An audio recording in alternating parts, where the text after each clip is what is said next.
This is the Morning Hookup on KFOR.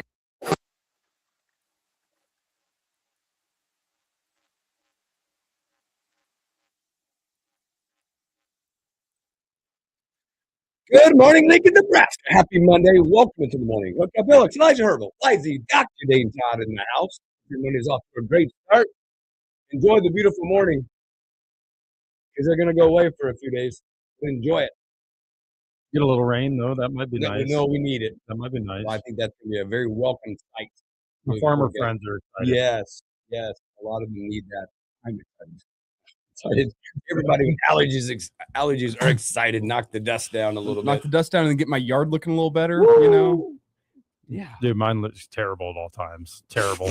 I got no sun in the backyard. That is just dirt. I'm gonna be dealing with muddy dogs for the next 2 weeks. You just need you need turf. I know. I need turf. Why don't you just think turf that thing? You know, they need to redo the stadium down there, and I'll just go cut a square. You know what I'm saying? Come on, man. Come on, hook up a guy. Yeah, they're going to grass, aren't they? I don't even need the part with the in, right? I just need the part that's, not mud. Yeah. Right. Get the end zone. It's less used. Yeah. Wow. Coming in hot today. Wow. They flip sides. Ohio State still scores them both. Oh, yeah. There you flip go. Sides. Other they teams score sides, a lot. Yeah. But welcome in. A lot to get to today. We'll give a little more. I know you guys reacted to the Iowa-Nebraska game on Friday. We'll talk a little bit about that. I got a question for people. It's like how we live in other people's misery. I got to tell you some stories from Houston about my kids. We relish as human beings in other people's downfalls, about people that lose. Yeah. It's not enough that I should win. No. Others should fail. That's right. We'll talk that. We'll talk Final Four. It's set. Oh, baby, with some good matchup. What a fantastic finishes yesterday. Major League Baseball opening weekend. Few surprises opening weekend. Also, I got a chance to take in a Major League Baseball game down in Houston. Saw Mike Trout hit an absolute tank. Bryce Matthews getting his first start of the season. Got to watch him play with cool. Spring game, Evan Blam, my World Herald, will join us. Baseball, softball, what a great weekend they had. A lot of stories that we missed as well. You brought up adult hockey. Oh, yeah. Well, last night was my last. Dr. Dane Todd, this is one, man. Oh. As you all know, played football, but he's a hockey guy. Oh, yeah. Unfortunately, last night was my last beer league game of the winter because it was the playoffs. Was this the championship? No. And everybody makes playoffs.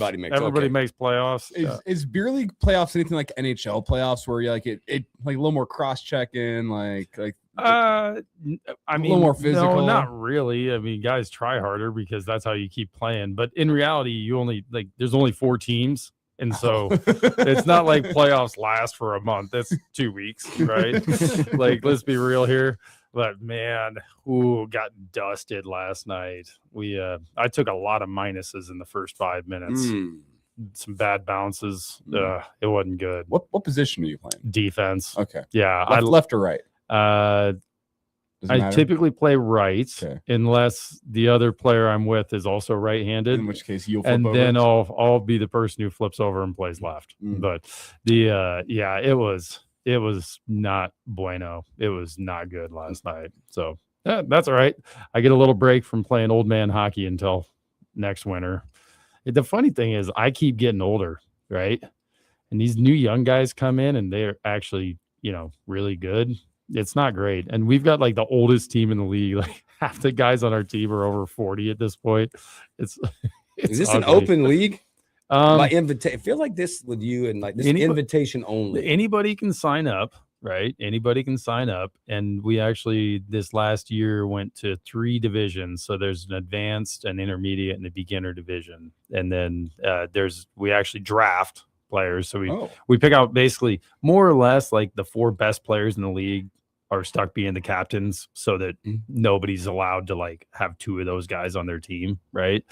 And then they go through and draft, and based on the number of players you're signed up, right, it'll be, we'll draft the 13 players per team for the advanced league, right? And then they'll move down to the intermediate league and draft those guys, and then and gals, right? Because a lot of women play, and kind of work our way down so that we can kind of keep those levels somewhat close.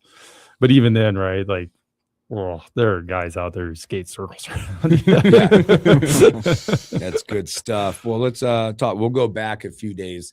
Obviously, basketball didn't go the way we wanted to on a night that you led for 38 minutes. And I want to give you the reaction for me. It's when I look at this, it's good to get your reaction because you said you're going to join I us know on I had Friday a mess. morning. I had a mess going on with the kids and wanting to do this and that. So I apologize for the timing of everything that did not happen. But it was interesting as I took some time to reflect back on it. Obviously, we can start, and I'm sure you guys did talk exactly about the game.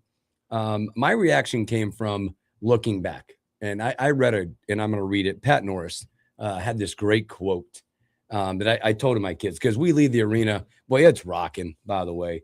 Our tickets, by the way, the way we judged them again, I knew what was going to happen. The first session, that session was the Iowa section. I sat right beside it because I knew when we won, which I was hoping for, that would be the Nebraska bench side. So, but you can pick at this game at every facet of the game, right? Of the last 2 minutes, the failure with 4 guys on the floor, blah, blah, blah. But I chose, I'm like, look at the run. Look at this season as a whole. And Pat put this quote out there, and I told him I was going to read it because it's quote, "Don't cry because it's over. Smile because it happened." Well, that puts a lot of stuff this season into perspective for Husker fans. I'd tell you, it was emotional leaving that game. My 11-year-old was in tears. My 15-year-old was stomping away. Didn't want to talk about anything or even about the game. And you're like, man, you walked away with the what ifs because you played so stinking good for so stinking long in that. And fate just didn't put you there. Fate put Iowa there, right? Because this season, if you look back on it, what a blessing for all of us to be able to watch it and be a part of it. It's hard to think that in the moment, right? It is, because it took me a few days to reflect and go, man, I'm mad. We're better than them. All this stuff, right? You get mad as you just like you want to tear somebody's face off as what's his face is doing the "Go Big Red" chant to our side of the over there, right? Coach. Yes, you're mad. And by the way, it's good to see him crying after by the way, lost to karma Illinois. gets you because you see his stat line against Illinois. Yeah, bunch of donuts. Yeah. But it's hard in the moment because there's a lot of disappointment, right? You're running away from the Iowa fans because you don't want to hear it. Any of it throughout the week. But what a great season. You're going to look back and go, man, what a ride. And you can also probably look back and go, this like we did in 22 and 23, that you're like, oh, that's the moment where it flipped. This ultimately might be the year. And you look back 4 or 5 years now and go, oh, this was the start of a run at Nebraska. Yeah. Where now they become mainstays in the tournament every stinking year, right? This might become that moment, that year. You look back and go, this is where it all began. That'd be awesome. Whether it be the players they're getting, whether it be the NIL money that's starting to flood in. Because I think this team, Fred Hoiberg and staff, captured a new era of fans. Oh, yeah. Well, and not just fans, but I'm talking about fans with means, fans that want a winner, fans that have seen a winner. And I'm not taking away from football. I'm not dogging football because I'm like, oh, I'm not dogging it.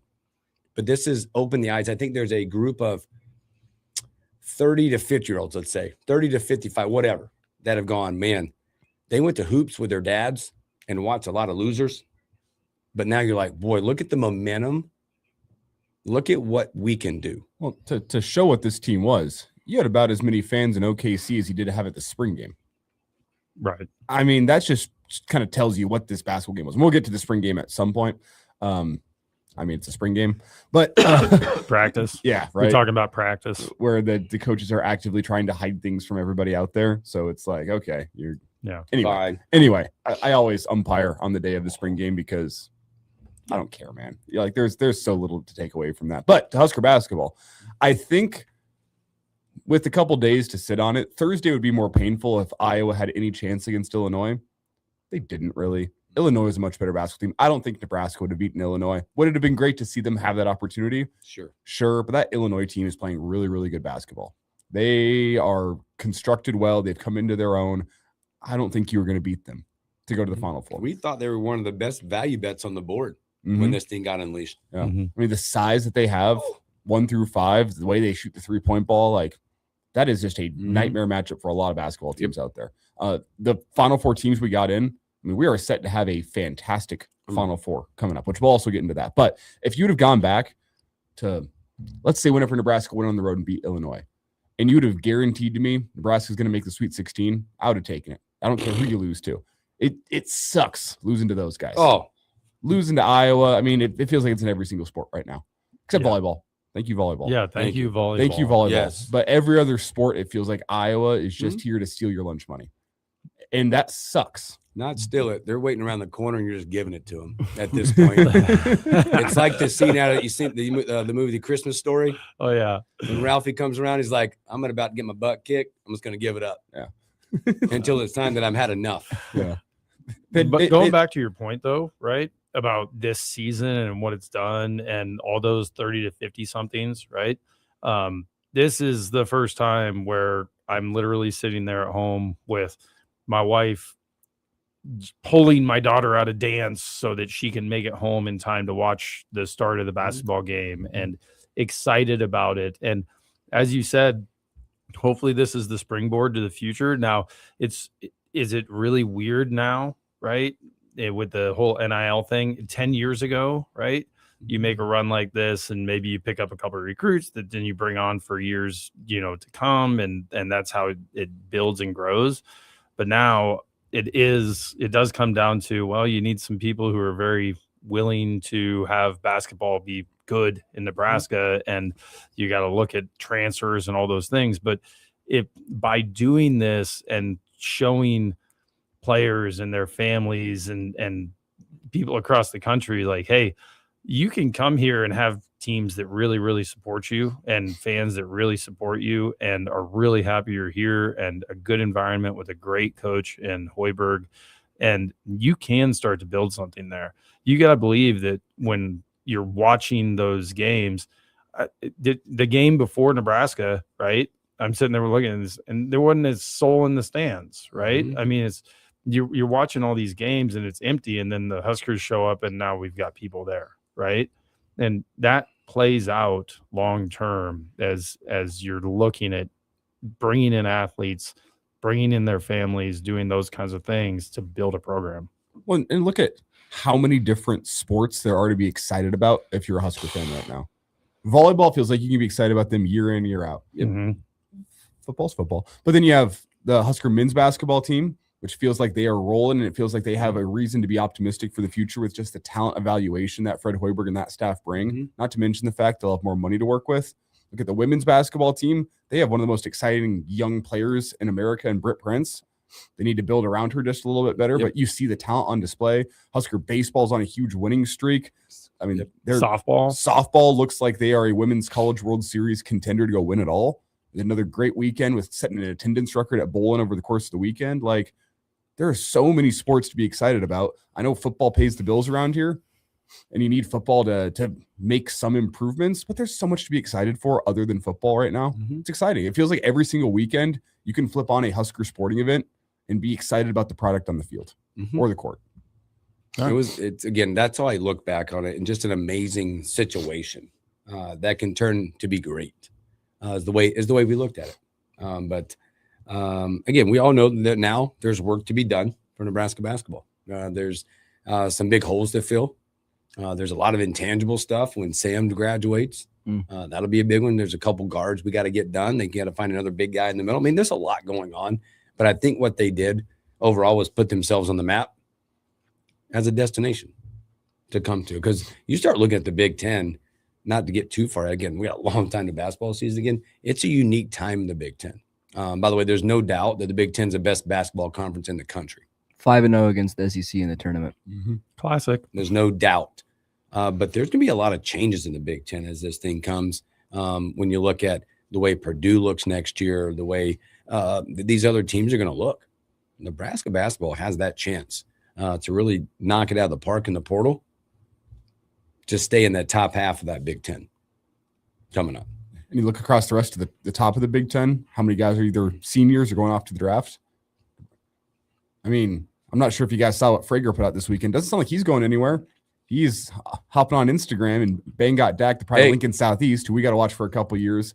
He hit his late growth spurt, hit 7 feet tall. He's an athlete out of Colorado, and he's into the portal. And Frager's posted on Instagram. Was it YK or something? You know the move. You know the move. Husker Nation, show Bang got some love. Hey, it's becoming that. It can become that spot now of what you've done. Now, does that guarantee Frager's coming back? No, I bet there's still going to be some conversations that happen behind the scenes with the NBA folks. And where do you see me? What do you want from me?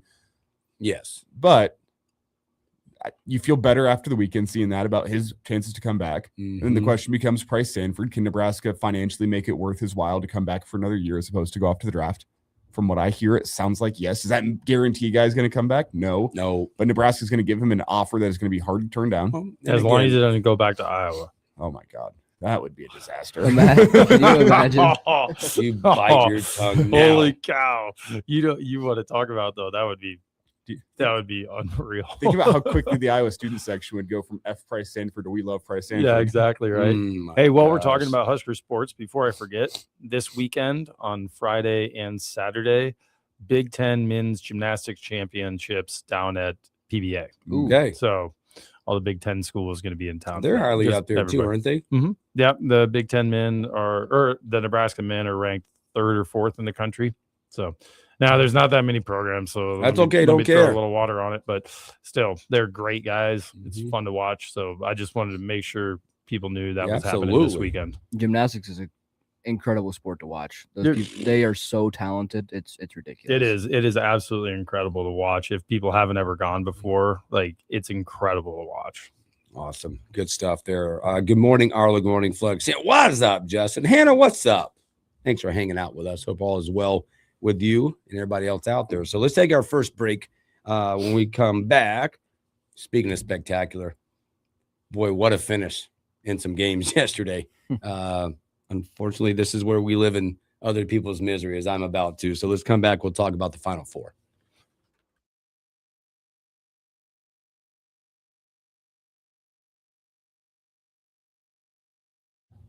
Yeah.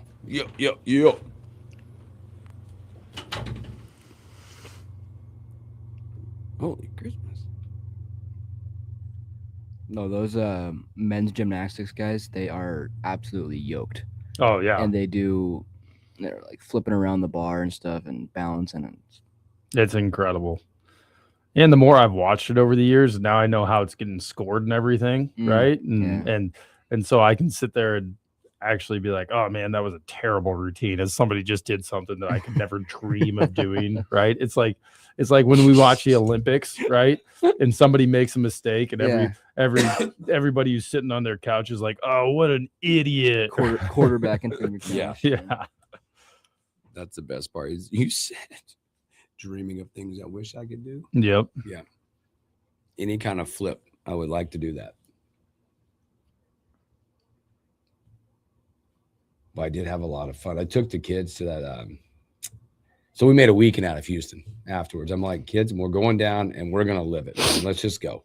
We don't get that many opportunities to have all 5 of us together anymore to do those kind of things. We went to Angels Astros Friday night. Yeah. Epic. I thought for sure I was going to take the girl. The girls went to all 5 set seats. I thought for sure, and it was only about 4 blocks back to the hotel. I thought for sure it was going to be me and the boys after about 3 or 4 innings. Whole game.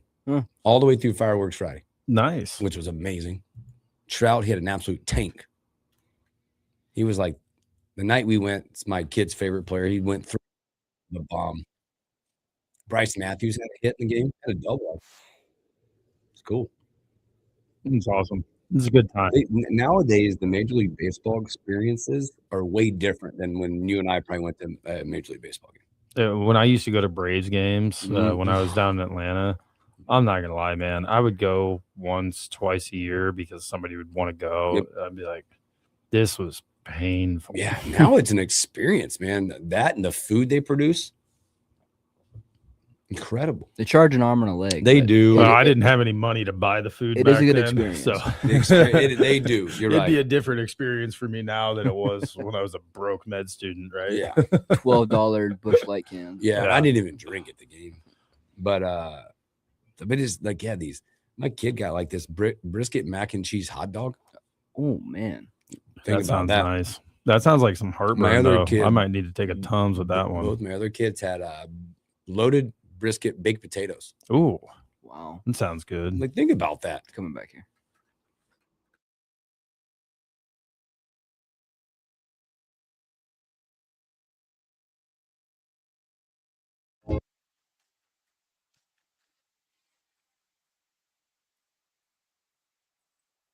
Welcome back in the morning hookup and happy Monday. Hope your Monday's off to a great start. Things are handouts. Everybody out there. Again, good morning, Arlo. Good morning, Felix. And Plaza. Good morning, Ken. Hanging out. Good morning, Shane. Shane said his legs got nice and crisp on the burn at Hawksfield on Saturday, but it was all worth it. We're talking baseball a little bit. Another thing we had to do down there, like you go to these other cities, each one of my kids had something they wanted to do. They had to hit it. One of them was as simple as we got to go to a Buc-ee's. Aren't we getting to Buc-ee's here? Yeah, in Gretna, I believe. Yeah. Yep. You ever been to one? No. Oh, You been to one? they're huge. Insanity. I'm talking about insanity. It's a grocery store inside of a gas station. It's everything. Yeah, I don't need that in my life. It's Oh, everything. I don't even know how to like. You don't need it in your life, so you get to one. You're like, okay, It's I like get it now. I was trying to describe it. Like it's, I don't know. Like it's an Ace Hardware. It's a what is the candy shop? The really good, the cool candy shop up here in like Greenwood. Baker's candy. Oh, okay. Throw that in there. Dude, they're like chopping. We watched them pull a brisket out of the smoker and chop it in the middle of the store. Brisket sandwiches, fresh. There's a clothing store. It's like everything together. And they might have 100 or more gas pumps. I'm not lying. Jesus. Yeah. It sounds like a whole event to me. It is. Blown away. We left. My wife was like, I wanted to stay longer. I did not. Like, it's a lot going on in here. You get overstimulated. You were getting a little anxious. Like, well, we have nowhere to put the stuff that you're going to buy. Yeah. No. Oh, yeah. That saved you. That saved you. That saved you. Yeah. You're hosed, though, when they open that one in Gretna. Oh, you're totally hosed, Hooks. You're going to need a trailer. I got to figure where they're putting it at because this thing has got to be, jeez, this thing is probably on like, it felt like 10 acres of land. What you got in your nose there? Yeah, bro. Is this starting already? Is this happening? It's been happening. 'Tis the season. It's been happening. I told you guys off the air. I woke up to a great little double nostril bloody nose this morning. Got it all cleaned up, and then last segment, I'm like, all right, that's not feeling great. That ain't feeling great. You know what we learned in med school? You know what the top 10 reasons for bloody noses are? Uh-oh. No. It's 1, 2, 3, 4, 5, 6, 7, 8, 9, and 10. I'm holding up my fingers, everybody, in case you can't see it. You guys saw me last segment. There was no nose picking going on. Okay. It's just the springtime of year. It's always bad. I got too much ginger in the family. Oh yeah, that's fair. That's fair. Hey, and remember, the sun is not your friend. No, right? The sun is not your friend. Does that? I mean, I did pick up a sunburn actually this week. Yeah, see what I'm saying? Yeah. Right? It's called the base. Yeah, I don't know. You got your base. Not sure that that's skin. quite how it Hey, works. Not that skin. Not that skin. I was umping on Saturday, and I'm like, okay, it's like 60 degrees, windy. You put sunscreen on? Well, the sun was barely even out. No way, bro. You got to lather that thing up, dude. Oh, I realized. I was sunscreened up at that spring game. Should we give him the dad talk? That's he how needs they a dad get you. talk. Oh my He needs God. a dad You can talk. get burnt when the clouds are out. Okay. Yeah, absolutely. In fact, you're more likely to get Yes. burnt when the clouds are out because you're not paying attention. False hope. Learned that the hard way. Yep. Every year. Elijah, we were talking about Buc-ee's. You ever been to a Buc-ee's? I have not, Bro. I've got great family members that have told me and brought me things from Buc-ee's. Bro. Tried a few of the items. I'm looking forward to that one opening up. Bro. It's gonna be like when the Dunkin' Donuts opened up in town like 20 years ago, and there's gonna be a drive-through line 10 miles long. Well, here's what's amazing. the one we went to was in Katy, Texas, right outside of Houston, which there's so many suburbs of Houston, right? This thing was a well-oiled machine. It was super busy with people, but they were checking people out like you wouldn't believe. It was crazy. What'd you get? I didn't get hit. My kids got like Bucky gear. Like, okay, one kid got a stuffed animal, some T-shirts. You'll love this. My 15-year-old Ty. Apparently, I didn't know this. My wife knows this. He's been like, when we go places, collecting shot glasses. Oh, that's God. a problem. Oh boy. Oh boy. Got a Bucky shot glass. I'm like, what? Uh-oh. That ain't happening. He goes, oh yeah, he's been collecting these. He's getting ready for college. Apparently. Oh my gosh. He's the coolest guy in the dorms. Oh man, he's gonna be so cool. But it was a mesmerizing experience. Like, again, it's going to be awesome.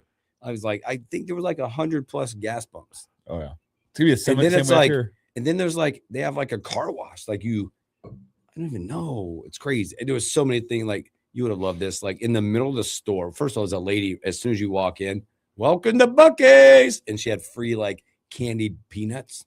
Oh yeah, samples. Yeah, those things are real. Smelling. So good. Then they had this we heard this like commotion. Brisket. No, there was some cheer they were doing. Full brisket. And they were chopping it up, making fresh sandwiches. Now, why'd you say I would love this? Because you're like, because you're a food like guy. brisket. You're a food connoisseur. You're the food connoisseur of this Because you like to eat. operation. We're gonna pick the guy who probably weighs the most here and say, Nope. he's gonna love this. It was amazing. It was just an outer, like, I don't even know. At one point, I just stood there, and I didn't know where to go. Take it all in. Yes, yes.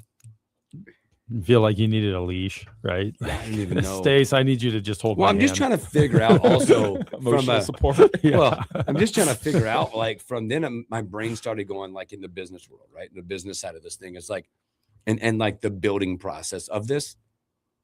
What's it going to take to put, I don't know. I don't know the design of the Buc-ee's going to Gretna. I don't even know how many gas pumps or gas tanks you got to put below the earth to make this work. Like, I don't even know. Probably at least 2. No, it's more. It's, At least one. I'm not wrong. One if it's good enough. When it's big enough. I don't Get know. a really big one. I'm under not there? wrong. I don't know. It's incredible to me, but it was fun. Boy, talking about fun and the madness. You know, you got to the Elite Eight games. They weren't great. They were okay, right? Elite Eight games, I think, went okay. But boy, yet last night, my goodness, what a finish! What a second half by UConn in that game. Duke up 15 going to half, presumably just riding away with it. They got as much as 19, and then here comes UConn. Their defense picked up. They were 1 of 18 shooting the 3 in the first half. Hard to win that way. Yikes. Come back. The dramatic 3-point shot at the end. Duke falls. UConn advances. 3 out of 4 Final Fours now. Mm-hmm. Through the last 4 years, they're in the Final Four. But you look back on that game. I had to go back, and I think I texted you guys. You had to go back and go, wait a minute. There was exactly 10 seconds left. They just had to inbound the ball and hold it. Yeah, and go knock down your free throws. And they win the game, or at least Make it a 3-point. Like, yeah. he might have won 1 out of 2. Monumental choke job. My goodness. Was it that point was a choke job? I saw this stats this morning. I think this was a combination of Duke, but also UConn taking it away. 44-20 in the second half. They went 4 of 12. Points off turnovers. If you watch Duke, they got really loose with the ball in the second half. A lot of live ball turnovers. 16-0 points off turnovers in the second half. Wow. UConn to Duke. Wow. 16-0. And they hit some big time threes down the stretch, and UConn's moving on. And I'll be honest, I was sitting at home watching that game last night, and whenever that dude goes to put up that final shot, I went, oh, that's the best shot you could get. I thought it was a bad look. It was deep as damn near logo 3. Yeah. And it was just splash. Great. Oh. I'm not sure if you guys hear the swish that it made too. That thing went Yeah. like, it was like it was buttery. That was like a the buttery net. swish. Yeah. yeah. there's like hundreds of videos of different angles, and they show the final shot, and it shows like the Duke coach. There's a shot of the UConn bench. I've watched every single angle I've that you watched could them all. possibly see. I've even seen like Hurley's mom yelling expletives in the stands. Yeah. One of the all-time going to be one of the all-time March Madness moments. Reminded me of Furman, Virginia, a couple years ago. The get the inbound steal, shoot a 3 at the end of the game. But to go to the Final Four to hit a shot like that, what a moment! I just think in that moment we want to talk about puke. Giving it away. This is where Bill's reveling in somebody else's failure right now. This is the others should fail portion of that conversation. I just want to point out that UConn was taking that thing 6-0 on points off turnovers, 8-2 second chance points in the second half. Again, the young team and the communication on being 10 seconds, but that does bring up a point. Do we do that? Like innately, we just go, man, I'd love. Like I can tell you this. So we did not go to the second session of games, could not get myself to go watch Illinois and Iowa play. Even though Robin watched it, texted me and said, you should go buy Illinois gear and just sit with Illinois fans and just boo the beep out of Iowa, which I did not. We did not do that. Went to dinner, watched the game. But my kids walking back, my daughter especially, Iowa fans would walk by and she go, tough night, eh? Incredible. Everyone that walked by, we got in the elevator. It was the girl we were going up. We had some fun. Like a 10-minute walk took us 30 minutes because I'm like, they wanted to go different places to see Iowa fans. Tough night, eh? And then they go to Illinois fans and go, hey, thanks for doing us a favor. We got in the elevator. There was a young girl wearing an Iowa cheerleading shirt and her mom. Sophia in the elevator goes, tough night, eh?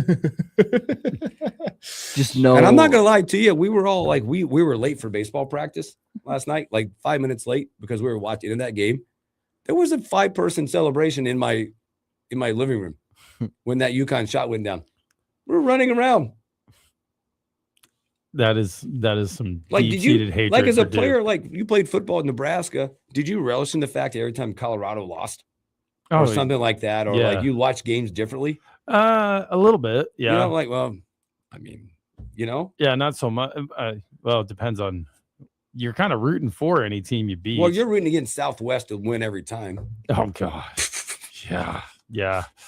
Now Southwest wasn't open when I was there, so I don't have to have the same level of hatred that the rest of the old Southeast alum do. I remember every single year before the Southeast-Southwest game, the Southeast coaches at the end of practice one day would sit us all down and explain why we should hate Southwest. Yeah. These are the top 5 reasons, and the first 4 don't count. You have to hate them. Yeah, exactly. Like they open up and they get all this new equipment, but they didn't like their helmets, and 2 years later they got brand new helmets. And what do we have? We had these old helmets. Like this is deep. These are the ones with history, boys. Yeah. They've been knocking heads for years. Oh yeah, without a question. They got fancy uniforms. I do remember though when they were gonna open Southwest that at like the local middle schools, they literally had up on like display the football uniforms for Southwest and those guys. It's like the district was trying to like encourage all the kids to go there, and it's what are you doing, man? Like you can't pick favorites here. Take me back to high school. This is the post-practice speech right here. They didn't want Southeast to be successful. They wanted Southwest to be successful, and that's why we still care. Anyway, I digress. Bring it back to Elijah's not heard about that at all.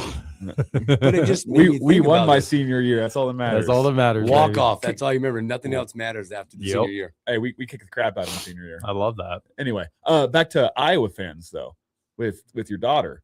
I remember I traveled out with the Husker baseball team, and because I was working for Husker Vision at the time, because I traveled, clearly the Husker baseball team lost the series that weekend because I don't get to see any wins whenever I travel.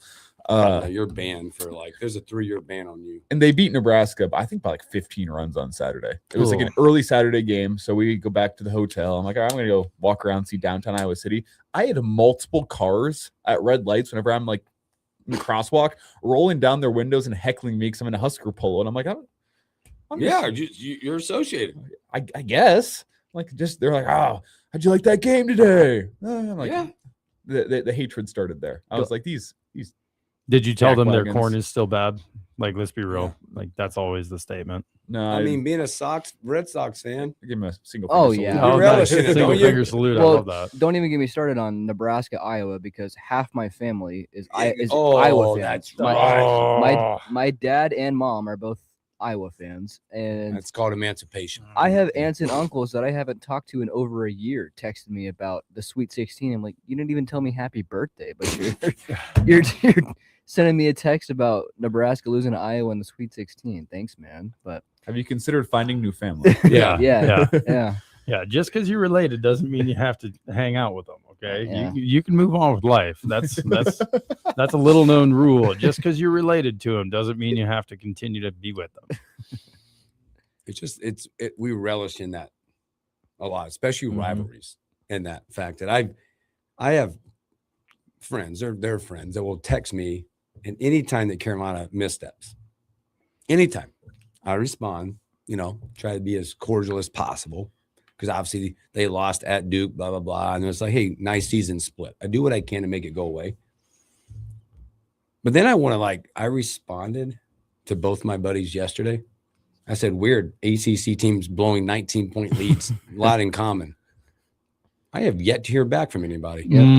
Crickets. Funny how that works. Crickets. Yep. You got to be able to dish it back out. Yeah. You got to be able to take it if you're going to dish it. And that's all there is to it. But we live in others. We just do. It's true. We shouldn't. We realize it makes us bad not. people. We should not. But no, it is natural. Bad night, eh? That's all I heard. That's so funny. Next thing I know, my kids are making like a TikTok down the road. Oh boy. With Iowa fans in the background. My daughters have just discovered that, right? And we don't have phones for them or anything, but with their friends. And all of a sudden I'll be there and they're like doing TikTok dances in the living room, but it's not like they're recording anything. They're just doing it for the sake of doing it. I'm like, oh my God, what kind of brain rot stuff is happening right now? Jeez. He said, what kind of brain rot stuff is? Yeah. Yeah. But we live there. We do live there. Can we talk about the Final Four games yes. coming up now? Boy, look at this. One, you're going to be guaranteed. I think Michigan, Arizona might be your real national championship game because those two teams are both on another level right now. Oh, my God. God. Illinois and UConn should be just electric from start to finish. That should be a great matchup. It's going to be amazing. I still think Arizona is the team to beat right now. It's tough for them that they have Michigan in the Final Four as opposed to the championship game because I think Michigan is tougher than both Illinois and UConn. Yep. We shall see. But that Arizona team, they just physically manhandle you on the inside. And they've been doing it all year long. Right now, by the way, if you're looking at that, coming up Saturday at 5:09, that first game is 3-seed Illinois against UConn. UConn is getting 2.5, so Illinois is the favorite going into this one as the 3-seed. And like I said, that second game is probably you're going to look back and maybe go, wow, this was the best game. The champion probably comes out of that side. Michigan, Arizona, 1.5 points. For Michigan. Really? Michigan favored right now by 1.5. I think I'd take Zona. We'll see. 2 Big Ten teams. Essentially. I mean, be awesome. Yeah. I think you get those more matchups revenue are going to be incredible. Can I just say you have probably 3 teams. I mean, in terms of style of play, you could maybe even throw a UConn in there that are Big Ten feeling. Yep. I think honestly, highly physical basketball teams. They're big on rebounding, big on fundamental. I mean, that's like all these teams right now. It's every one of these teams. Yeah. It ain't the up and down fun style of the SEC that's getting you to the Final Four. It's these teams that have size. They're super solid on the inside, great rebounding teams. That's pretty much all 4 of these teams still left. It's great offensive and defensive lines. Right? Honestly, that's what it is. They run the damn ball. You need a bunch of big sloppies, right? And the same rule applies for basketball. Especially look at that first game, obviously, right? I just said Illinois is the 2.5 point favorite. Over-unders, 139.5. That's a low number. Yeah. Mm-hmm. It's a low number looking at that. The other one is 157.5. A little more offense maybe expected in that Michigan-Arizona game. Those are great matchups. Still a lot of points. I'm going to take the under on that. Well, 59.5. The X factor comes into this thing is now they're going to go play in a football dome. They're going to go, now it's big scale. What the shooting sites are like will be different for these teams going to these bigger arenas. And we'll get more into that as we look down through it because those are going to be classic matchups. As you got 2 of the Big Ten teams sitting there. Boy, wouldn't it be fun to see both those Big Ten teams battle it out for the championship? Yeah, it'd be great. Yeah. Further proof that we did great announce this your year. dominance. Mm-hmm. Just and guarantee you finally break the streak of How many years in a row is that, man? it's been like 20, hasn't it? Yeah. More than 20? Wasn't so Sparty the last Big Ten team to win it? Last, yes. Was that 15? Correct me if I'm wrong. I think they were in 2015. Oh, so that's not that long ago. No. 2005. 2000. 2000? Uh-huh. The last year, not 15. I might say that. Michigan State in 2000. You had Purdue make the Final Four in 2024, Michigan in 2018, Wisconsin in 2015. Since 2000, teams from the Big Ten have appeared in the title game 8 times and lost all of them. Illinois, Indiana, Michigan, Michigan State, and Wisconsin. Mm. Wow. That Illinois team that lost was they lost to Carolina in the final. That was a team that went, I think they ended up going like 32-1 or something. They were good. But Carolina was better, apparently. Well, is that what you're trying to put out there? Looks, he's just trying to subtly put that out there. Remember last time Carolina was good and they didn't have to fire their coach? Yeah, just on that given day. We just need Arizona to get out so we can hire that guy. Throw a bag at him. It's happening. There's a lot of cash there. But yeah, it's that just on that given day, Illinois was the best team that year, all year long. They were so good. Luther Head, forget their point guard's name. All these NBA guys were on that team. It was a really good stuff. So, all right, let's take another break. We'll come back. Maybe look a little baseball and a lot more talk with Dr. Dane Todd.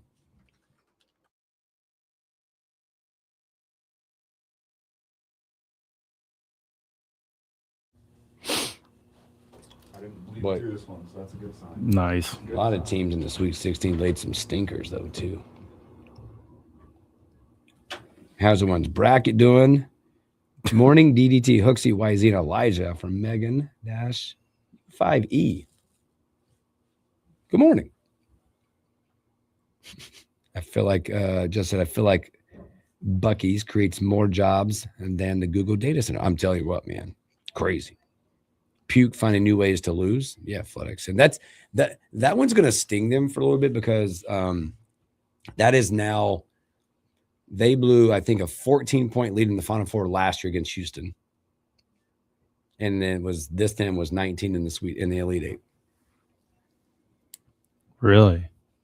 Oh. Yep. I do feel a little bad for Boozer there.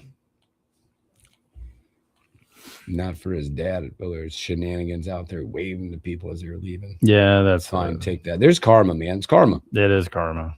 It is karma. Got Nebraska baseball tomorrow night. They got tomorrow night? Mm-hmm. Creighton. God, the weather's going to stink again. It's like goes from today to like 89, not like record highs today, to like 56 and blowing 30 tomorrow. Oh, really? Does it drop that fast? Take a peek at it. Like it's going to go quick. I knew it was going to get crummy this week. Yeah. My lawn could use some rain, though. I put some wood chips down. Well, correction, my wife put some wood chips down yesterday. Lord. Man, that's a lot of rain. Yeah, well, 4 straight days of rain. Yeah. But if that all goes well, maybe that means I can be fertilizing my lawn next week. You know? A good bit of rain down? I bet we don't get any on Friday or Saturday.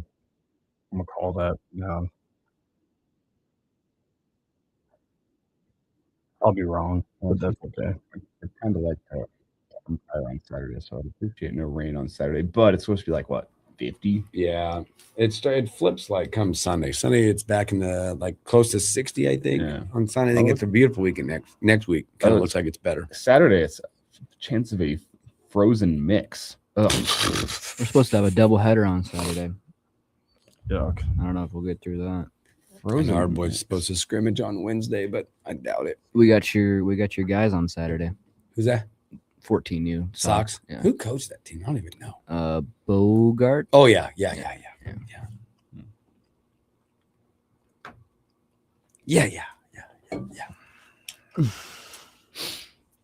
think I umped for some of your son's old teammates Saturday. Here we go.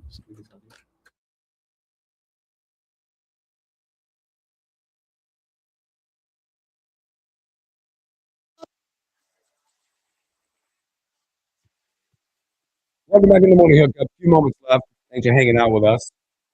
Got the Dr. Dane Todd in the house. Having a lot of hoops talk. We'll talk baseball spring game. What were you down there? I was down there at the spring game. Yeah? Yep. What if go practice? It was exciting per usual. Did you leather up at your sunscreen? I had sunscreen on. Yes, I did. Good. Top of the head. I wore I had a hood up. Okay. The whole time. Yeah. To make sure that I was covered up there. Maybe I had a stocking cap. I can't remember. I refused to be cold, right? So I had my heated socks on too. Yeah. I didn't even have to turn them on though. The sun stayed out, which was nice, and then the wind was straight out of the south, and South Stadium blocked it pretty good. I just kind of stayed towards the south end of the bench there. Had a wonderful time talking to a buddy of mine for the entire game because, thank goodness, nobody really got beat up. That's good. You just had to be there tomorrow? I was just chilling. I was living my best life. So it was good. Fam come down? No, they I can't remember what they had going on. They had the other stuff. I always thought spring games were so unique for families. The ones that couldn't make it to most games and things like that. And that's the one reason why I'm glad it's back, to see some of that. So kids can get in there and do it. Yeah, no, but it was fast. Like spring games, my favorite game of the year because there's no TV timeouts, there's no commercial breaks, there's no shenanigans. Halftime's 10 minutes. We just go play football and move on with life, and it's great because it's got there at 11 o'clock and left by 2 after seeing guys afterwards and moved on. How did your over your career from your freshman year to the time you graduated, did your emotions of a spring game change? Oh my goodness. Yeah. First, I think people get to that, right? Freshman, you probably come run out. They probably let you run out of tunnel by yourself. Well, dude, the very first spring game I ever played, it was cold and rainy and gross. But ahead of me on the depth chart, both Judd Davies was somewhat injured, and so he wasn't really playing much in the game. Steve Krewall was out that year. So I was running fullback with the first team in the first spring game. And I actually got interviewed afterwards because people were like, wow, I can't believe you're playing on the first. You were the guy. They're like, yeah. Oh, man, here he comes. And it was funny because in the interview, I still remember telling him, I said, no. I was playing first string because these other guys were injured. Right? Like, let's be real about this. The honest guy. Yeah. He wasn't living up like some of those guys. Yeah. But then I still remember I did that interview because it's not like today where everybody's got to wear Husker gear to everything, that kind of stuff. Like we rolled into the stadium for spring game and I had on a Southeast Knights football t-shirt that was sleeves cut off, right? Like just ridiculous. And but by the last one, you're like, man, can't believe we got to go do this today. Remember whenever you had Kenny Bell and Amir Abdullah wearing like cowboy hats on the sideline and just screwing around all game long? It's like, yeah, that's the spring game right there. Yeah, it's a spring game there. But Bo brings a cat onto the field. Well, and back then though, we had 150 players on the team, right? And so, I mean, I knew I wasn't playing the second half by the time. Well, and that was a change, right? Because you went from that to in Callahan, it was like, yeah, Callahan shortened it up a little bit, and but even then, like I knew I wasn't playing the second half of that football game. It was like, okay, let's just hang out and get out of here. Thank God spring football's over. So, I mean, for real, thank goodness spring football's over, you know? So yeah, then you just move on to just lifting weights and running and hanging out with the boys all summer, taking golf twice, right? That kind of stuff. What do you make of the fact that the spring game was as early as it was this year? Do you think that gives the coaches that? Because whenever you're turning over your roster year after year, that was one of the things I was thinking about. It's like, well, I guess this does give you an earlier look at guys, how they look on the field, and you can make any potential changes that you want to make in the weight room through spring and summer with it being this early. Yeah, I suppose. But the portal's closed now, right? Like guys can't transfer anymore, right? It doesn't open, which was different and strange, right? Because it used to be you got to the end of spring and all of a sudden you'd have an exodus and then an influx. Moving it up a little bit in theory gives guys time to rehab and recover a little more from anything that happened there, but it's minimal. There you go. That's way too fast for the doc. DrDaneTodd.com. If you need him for anything, there he is. Boy, what a Monday. Nice Monday. Thanks, Doc. Coming up, Evan Bland on My World Herald will talk a little spring game, a little baseball opening week, that and a whole lot more. Sit back, relax. We'll be right back.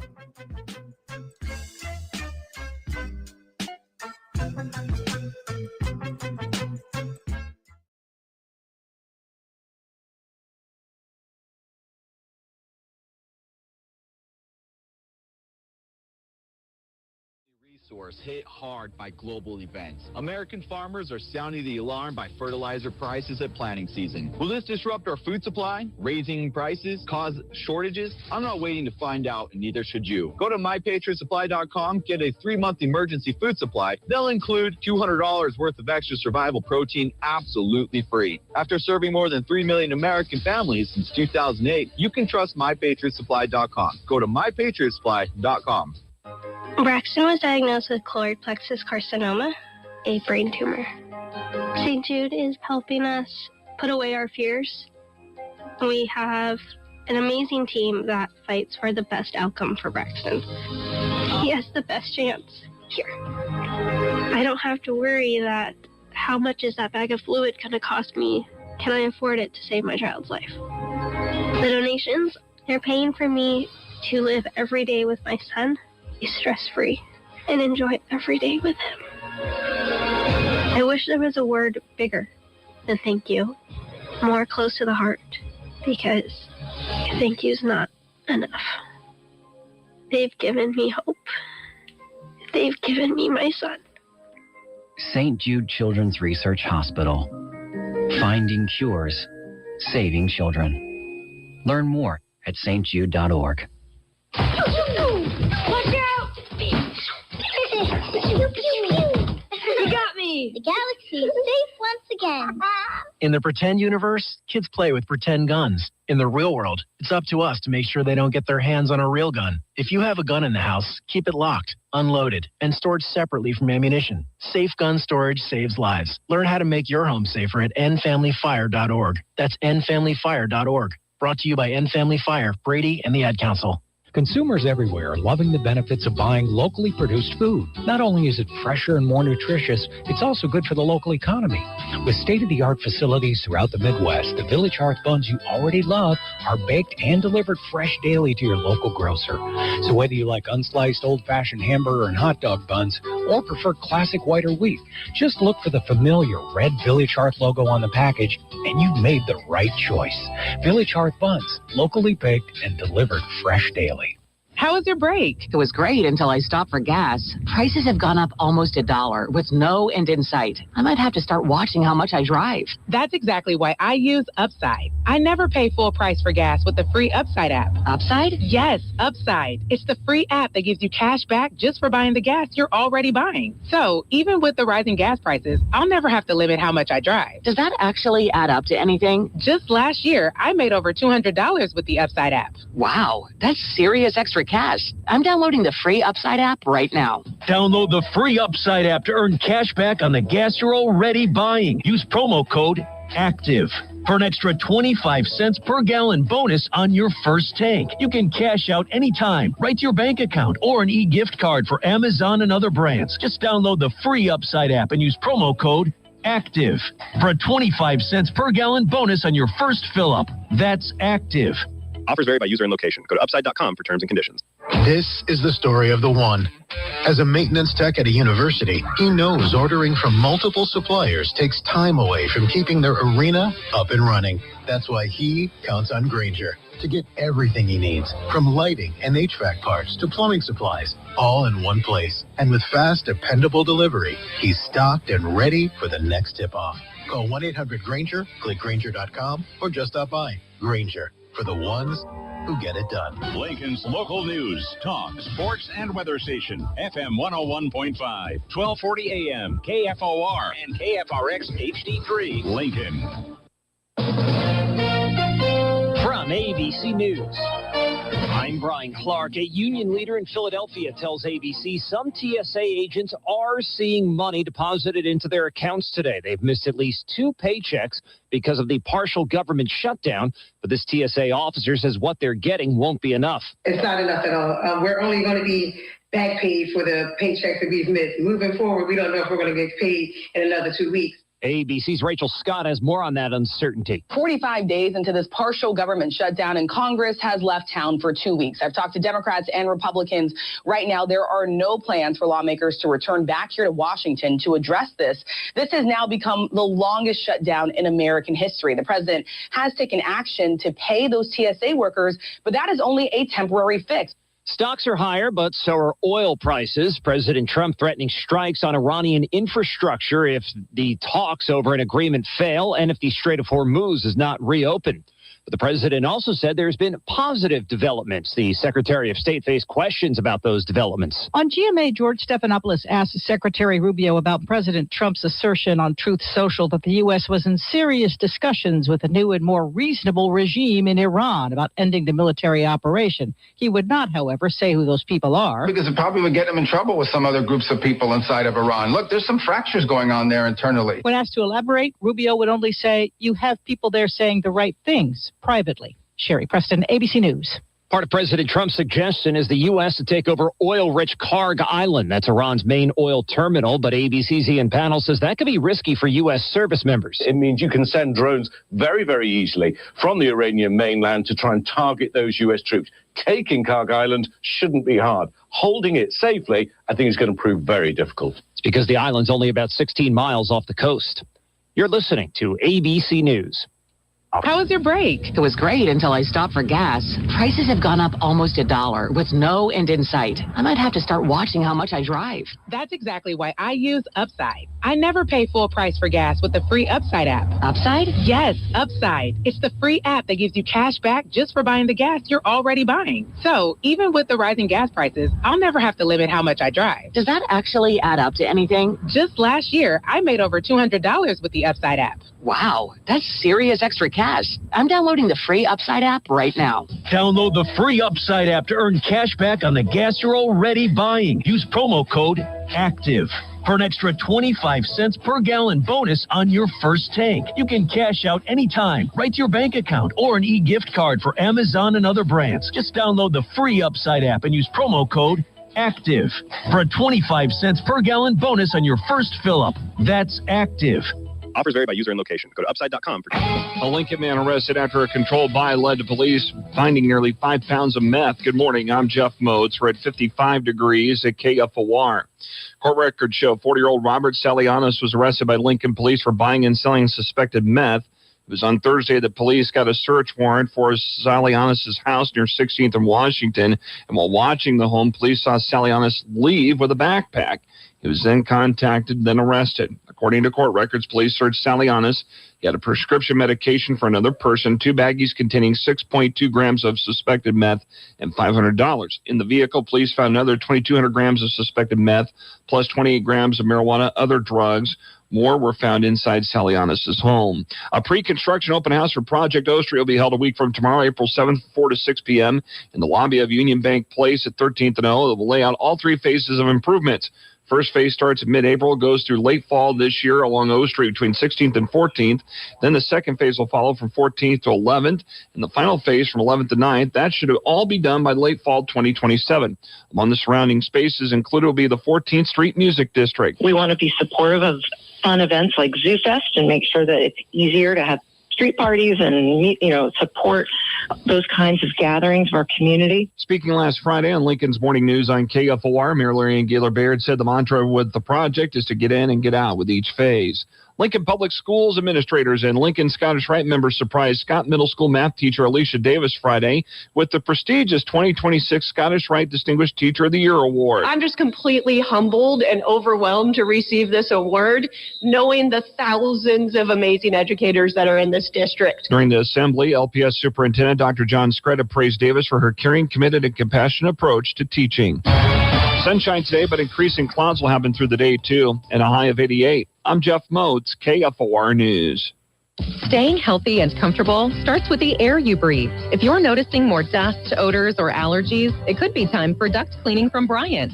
Pure Air starts with cleaner air ducts. Pair with enhanced filtration and purifications options, and the difference is amazing. When the air you breathe is clean and fresh, your home smells fresher, and your family is healthier. Time for cleaner air in your home? Call Bryant for a free estimate. Bryant Air Conditioning, Heating, Electrical, and Plumbing. 467-1111. Bryant, whatever it takes.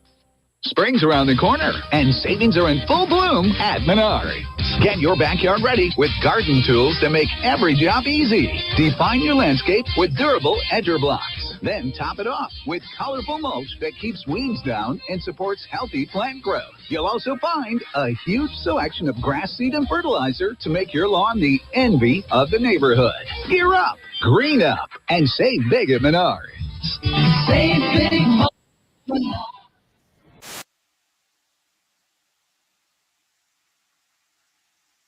KFOR.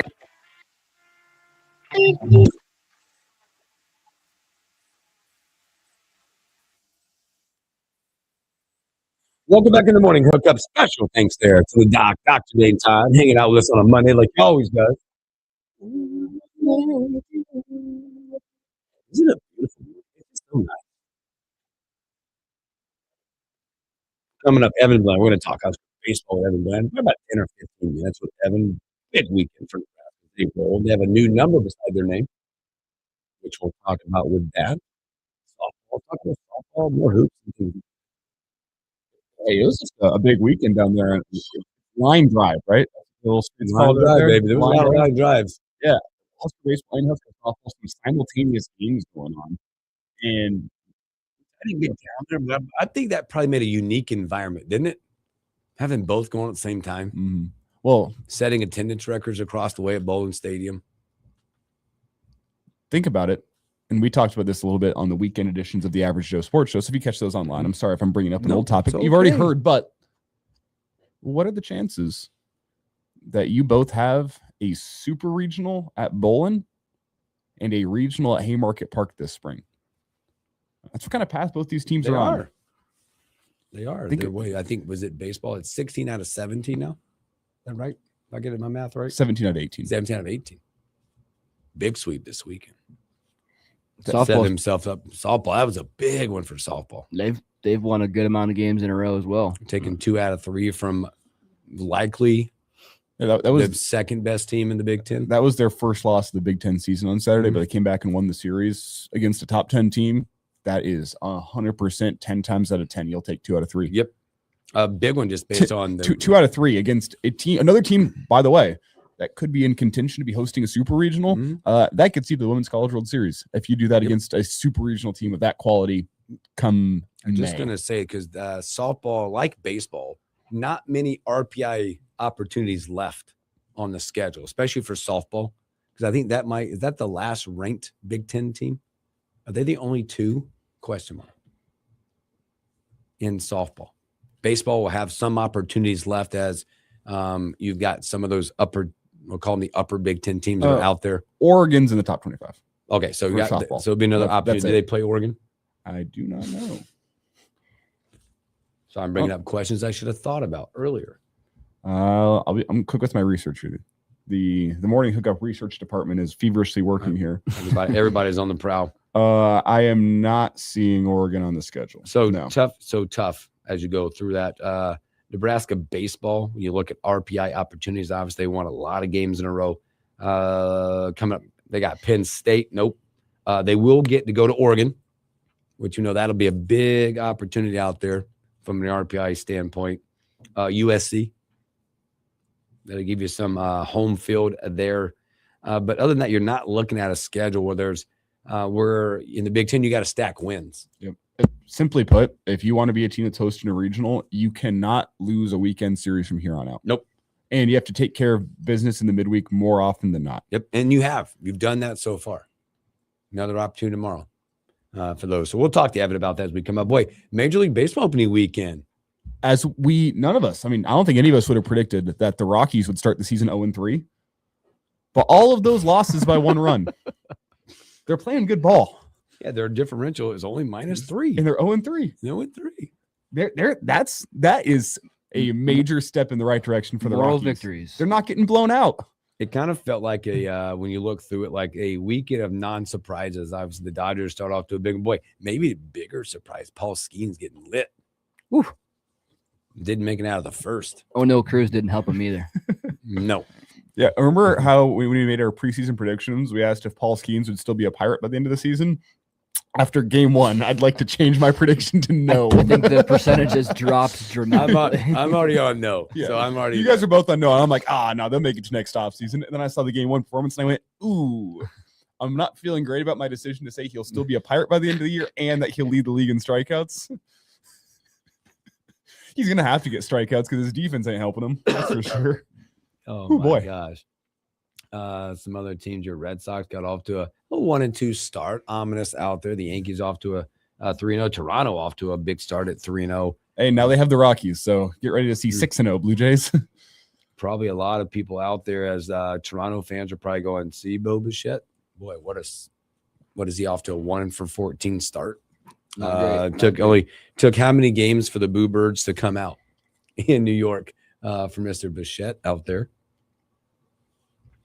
Just an interesting start to the weekend. The East, National East, too. The Marlins up to a 3-0 start. Cubs, not a solid start, 1-2 out of the gate. So it was an interesting start. As now, you get to the first weekend, it's like, all right, now let's everybody settle in, relax. As you get a long season out there, boy, thoughts on the number of challenges throughout the first weekend too. Well, don't give me speaking of the Red Sox. They had a game against the Reds the other day where CB Buckner was the plate umpire, and that was atrocious. One of the worst games I've ever watched. He had 6 calls overturned. Yeah, it was just nonstop. Dudes tapping the top of their helmet. You know what I don't like about the ABS challenge stuff? This is what I don't like, because it's difficult enough as an umpire. Again, that was a bad game for him, right? Yeah. But I don't like when they give you the measurements. It's 0.01 millimeters. Are you kidding me? There's a sliver. Come on, it's man. the difference between a ball or a strike. Come on. Don't do that to an umpire. It's a technology. Because if it's 0.3, dude, the naked eye ain't catching that. Yeah, absolutely. I don't like that part. A little bit of margin of error on the ABS would be great. Yes. I agree. Because not to mention the fact that you have these that are 0.01 millimeters away from being a strike. They call it a strike, and it's ball 4, and the whole crowd's booing the umpire. As an umpire, I will say confidence is a big part of the game. Like, there are just times when you're out there and you have the self-confidence in yourself, and it just becomes like muscle memory. You're not even thinking. You're just nailing every single one. Like, having a great day behind the plate. And there's other times where you missed that one in the first inning. You missed it. Got it. My bad. And now the next 2 innings, you're like, okay, I can't screw up now. And when you tighten up, it's not your best performance behind the plate. Whenever, as the pitch is coming in, you're thinking like, man, this guy already got me once. I hope he doesn't get me again. It's real. There's the confidence issue. And to have it in front of 40,000 people that are now booing you whenever you make a mistake. Listen, I know these umpires they've been doing it for a long time. They're pretty mentally tough. They've heard a lot. Whenever you miss one by 0.01 millimeters or whatever it is, and the whole crowd boos you, that's going to stick with you. Well, think about how much that can change a game, too. You talk a lot about baseball, how a game could change with a bloop and a blast or a walk, and then somebody hits one. If you're missing something, so it's 3-2 count, and you call strike 3, and it misses by 0.1 millimeters, and they give him ball 4, and then boom, the next guy hits a home run. That's 2 runs that just scored based off of 0.1 millimeters. Yes. That's too tight. That's too much of a difference. Yeah, that's the only part I don't like about it is the measurements. And I know they're going to miss some, but man, when it's like, well, they missed it by 0.3. Oh my gosh, the eye doesn't catch that. Speaking of baseball, that's my one. Let's give a slight margin of error. I don't know what the number is, but a margin of error of a few millimeters. I mean, it's not even that much, but just enough where it's like, okay, if it's this close, we're just going to uphold the call in the field. There's not enough evidence to overturn it. There you go. That's the right way to put it. Any questions on the start of the Giants, by the way? There's been a lot of talk about that after 3 games. We obviously know former Tennessee coach there. They scored 1 run this weekend. Woof. 1 run. Yeah. I'm not even the first weekend, the first couple weeks of the season. And it's the same way in most sports. Week 1 of the NFL, week 1 of college football. Like the non-conference games in college basketball, like this early part of the season is for drawing observations, not conclusions. Yes. Your season is not done yet. Sometimes you just get things kicked off, and the bats don't have it going early in the season. They need to settle in. Like, boy, I'm not. If I'm a Giants fan, I wouldn't be pushing the panic button. No, it's just all those thoughts. I'd be pushing the I'm lightly concerned button. Yeah, it's like right here. I need a little bit more sample size. Getting closer. Like you've taken the cover off of the panic button, but you're not hitting it just yet. Yeah. Well, that was just such a highly criticized move for the Giants at the helm there. But this is a long season. It's a long season. A lot more sample sizes will come as these games are off and running coming up, because you got some really good series coming up. Let's see here. Boy, your Rockies and the Blue Jays are headed north of the border coming up. Hey, you never know. Yeah. Hey, there's 3 teams in the NL West that are 0-3, so you guys are you're still right there. You're technically tied for third. You're not out of it. You're right there. It could be worse. When I guarantee you the Rockies are already out of it, I guarantee you the Rockies are already out All of right, it. you said it there. Boy, this just popped across the block. It's kind of related to baseball. Anybody want to go watch Nebraska volleyball in Missouri on September the 6th in Wrigley Field? Oh, this has been discussed. It's there. It's official. It's out. Nebraska ball will play. It's another outdoor match, this time in the Windy City, baby.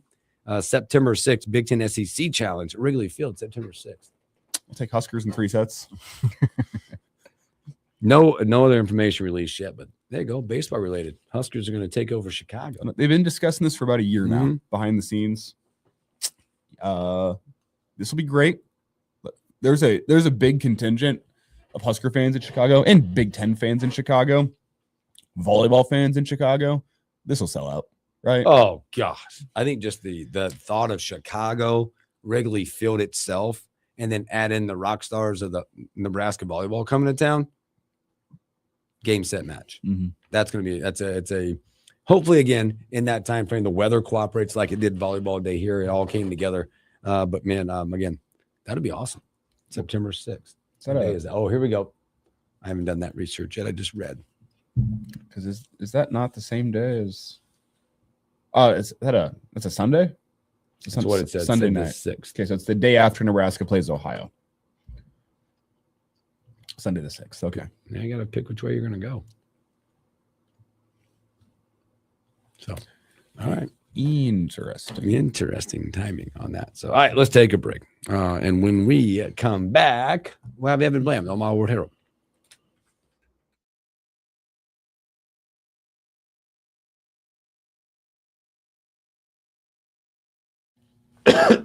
Excuse me.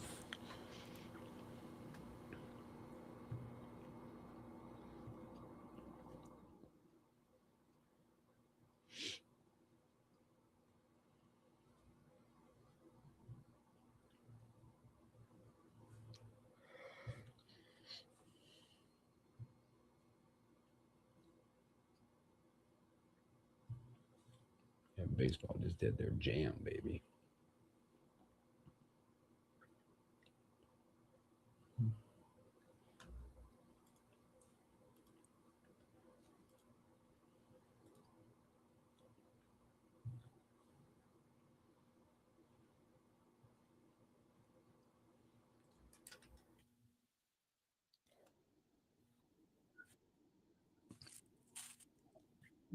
That kid goes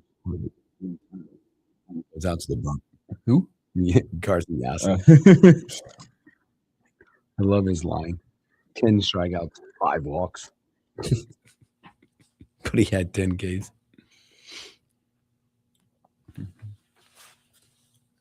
Got a bit of a wild thing to him. Yeah, a little bit. How many hit by pitches? Did he hit any batters?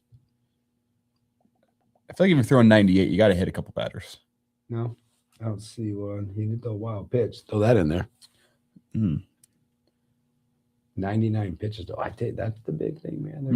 They're getting deep into these things. I'm telling you, if you're throwing 98, hit a couple batters every once in a while. They don't let them know. You got to scare that lineup.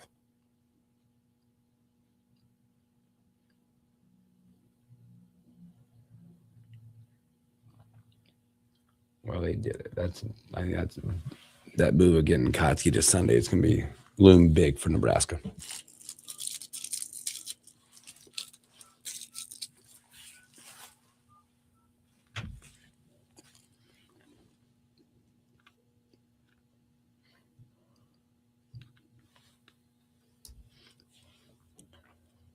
Can we say Dylan Carey have a weekend?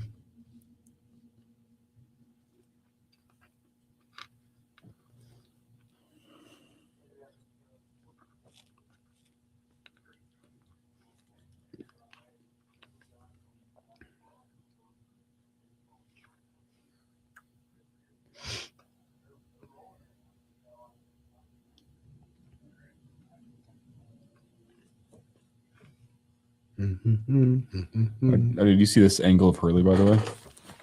Yeah. Is that when he headbutted the ref? Yeah. Yeah. He's a psycho.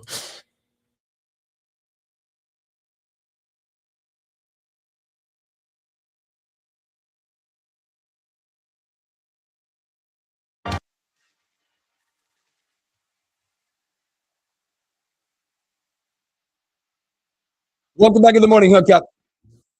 Happy Monday. It's from our guy from the Omaha World Herald, Evan Bland. Evan, happy Monday. Happy Monday, guys. We're going to talk baseball coming up, but I want to get your thoughts on Husker Hoop as they fall in the Sweet 16 to that team. But we're not going to mention their names, but just give me some thoughts as you look back on the season that was for Nebraska basketball, and maybe how you're feeling about the future as they make the Sweet 16 first time ever, and what that run could and might do for Nebraska basketball going forward. Yeah, I mean, it was obviously the team that finally did it, the team that broke through, that removed that little footnote that everyone's had on the program forever about never winning an NCAA tournament game, and then they win a second one and go to Sweet 16, and it was a year that I think fans really got a taste for how fun it is to be relevant in March and to be looking at the top 25 polls every week, and you're selling out PBA anyway, but to doing it in meaningful situations at the top of the Big Ten standings. And it was a team that played well together, that had an identity. Sam Hoiberg's going to go down as one of the more popular Nebraska athletes this decade. Certainly one of the, in terms of basketball, one of the most popular probably ever. Probably Sanford did a lot, Rink Mast for his contributions to the program. I mean, I think fans connected with the players of this team in a way that you haven't seen a lot of in this program through the years. And how it'll be remembered, I think, is fascinating because, like you said about the future, like if this is the jumping off point for greater investment and for being in the mix regularly for March Madness, then I think you look at this team and say, man, they were the forerunners. They were the ones that showed that it was possible. And I think it's also possible that, that this could be a 1 year thing. And they had to hit on a lot of guys, and there was a lot of development, and you see that the spending they had was not to the level that a lot of their competitors did. So was this sort of a perfect storm type of situation too? Either way, you're going to look back on this team and this season with a ton of fond memories, but it's certainly now the question is, what do you do with this into the future? How do you parlay this into something that's more sustainable and something that fans can maybe come to expect, as opposed to being sort of a generational thing? Evan Bland with us here from the Omaha World Herald. And Evan, with the Husker basketball season ending, we're on to Husker baseball. And that team is just playing great right now, pitching, hitting. It all seems to be rounding into form. We kind of talked about it last hour. Is it too early to say, hey, maybe this is a team that could finally be hosting a regional at Haymarket Park come the end of the season? Is it too early for those conversations, or have you seen enough to think that is potentially in the cards for this team if they can keep it up? Yeah, I mean, it's not too early in the sense that they've done enough to earn that status at this point. Now, you look at the month of April, that's really going to be where that's going to be defined. You go to Oregon for 3, USC comes into Haymarket Park. Those are both, top 15 teams this week. You don't see UCLA this year, so that I would say favors you in terms of battling in the league race. But that's where it's going to happen. I think if you can win those series, or if you can go 3-3 in those, I think, and you continue to do what you've done in all the other games, then yeah, absolutely in the mix. And the RPI tells a lot of the tale. They're, I think, 25 this morning, and so you probably want to be in the top 20 to really have a chance to host. And sometimes the committee does like to spread things out a bit geographically. So if you're on the bubble as a Nebraska and you can be a northern representative a little bit. I think that is something that could be a possibility. But they're undefeated in the midweek, going into Creighton on Tuesday. They don't have a bad loss on their schedule. 6 losses, all of them to power brand, decent teams, and you haven't lost a game at home. That's the other thing. You're just one of a handful of teams in the country that are still perfect in their own ballpark. So it really does add up. Like, you look at a resume like that, it adds up to a team that is in the mix. Again, you got to keep it up. You're only about halfway through the regular season, but they've certainly done enough. And this is a goal the team does not shy away from any year. It's the first thing they say is they want to host a regional, and they've done enough to be in the mix to this point. Evan, let's talk about the matchup tomorrow night against a familiar foe in the Creighton Blue Jays. Who's slated to be on the bump, and how do the Huskers keep it rolling against them? Well, for Nebraska, it's going to be Gavin Blackowitz, who's been their Sunday guy to this point, and Nebraska wanted to put Cooper Katsky back on Sundays, and it worked out on Sunday. He throws a quality start, and Nebraska sweeps Indiana, and so now you move Blackowitz to Tuesday, and the idea behind that was kind of a workload management sort of thing. You think about he's a sophomore who was a reliever last year. He's already thrown about as many innings as he did a year ago, so they wanted to limit his exposure just a little bit. But he's been really good for him, and one of the reasons Nebraska's been so good in the midweek so far is the starting pitching that they've been able to throw out there on a Tuesday or a Wednesday, whether it's been Katsky or Price Bender, and now it's going to be Blackowitz, who's statistically one of their best 2 or 3 relievers on the team. So you throw him out there against a Creighton team that hasn't been lighting the world on fire offensively. They've played a schedule about as tough as Nebraska's. So I think you can look at some of their numbers as being reflective of where they are. Like, that's a team that is still building in the Mark Kingston era on the other side, and likely they're going to throw a bullpen game over there where you're going to see at least 4 or 5 or 6 different pitchers on the other side. So I think it's advantage Nebraska in terms of the starting pitching, and then probably in terms of offense too. I mean, Nebraska had some major innings against Indiana last weekend. Matt Moyer continues to set the table at the top. Jeter Worley's coming on. Overby, Rhett Stokes, Dylan Carey had a great weekend. So I think Nebraska certainly has the momentum, but it's an interesting case study now because Creighton's had Nebraska's number through the years recently, certainly in these midweek games. Nebraska has the momentum right now, and so something's got to give on Tuesday night in Omaha. It should be a lot of fun. Again, we're speaking to Evan Blam with Omaha World Herald. Evan, you mentioned Dylan Carey. Let's talk about him a little bit. The evolution of him obviously had a chance to go. They said come back with more power. Go get those power numbers up for us. Boy, talk about him, his leadership, his captainship, playing shortstop. Because right now, hitting almost 400, fielding at almost 98, 980 out on the field. Also, he's your new doubles leader. What he's done for the program over his time and what he continues to do right now.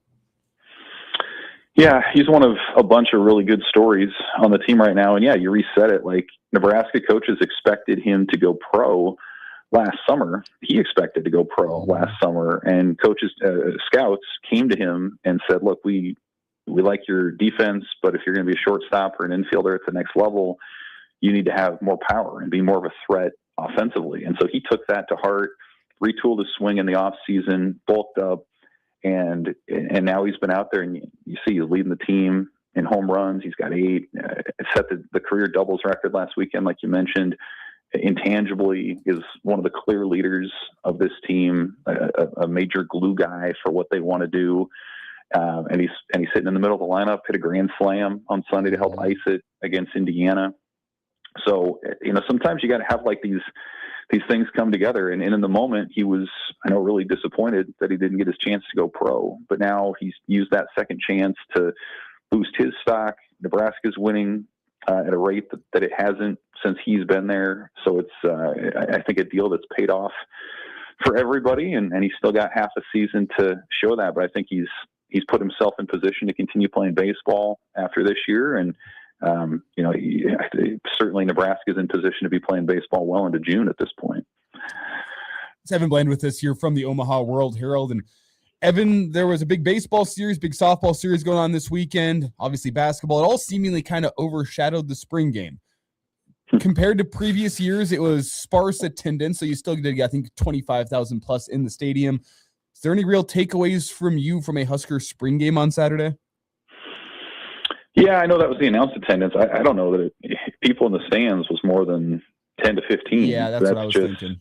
That's kind of where I'm at. And so they're counting people in different ways and purchase tickets and all the rest. But yeah, I mean, it was fun to see Calandria out there running around. You know, you see him a little bit in practice and on tape from past seasons, but seeing him move around, I thought was notable. Quinn Clark had the nice catch. I think he continues to come on and be someone who's going to be in the mix at receiver. Probably the biggest story was Jamal Rule coming out of that thing.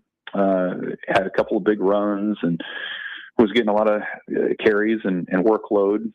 So that I think probably validates the buzz that he was getting in the spring as somebody who could threaten for a major role in the fall.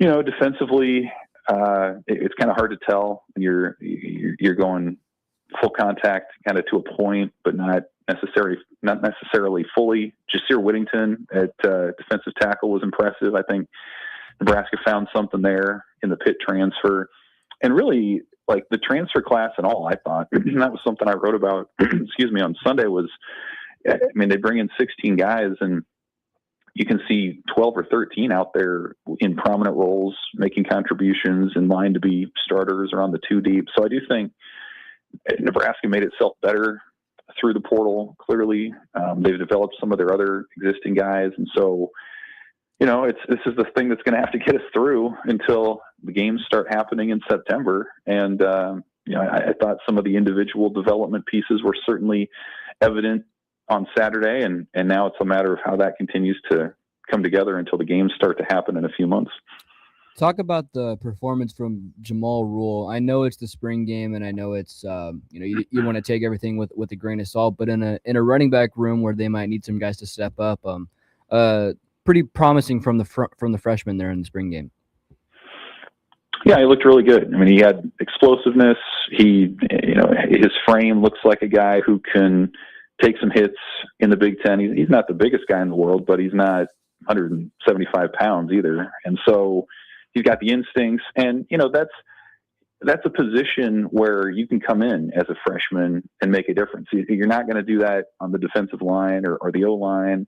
You're not going to do that at a lot of spots, but running back is one of those where, man, if you've got the explosiveness and the vision and the instincts and the speed and the ability to shed tackles in a small space, like you can go out there right away and be a playmaker. And you see it across college football every year. Now, Nebraska hasn't had a lot of guys like that in recent years.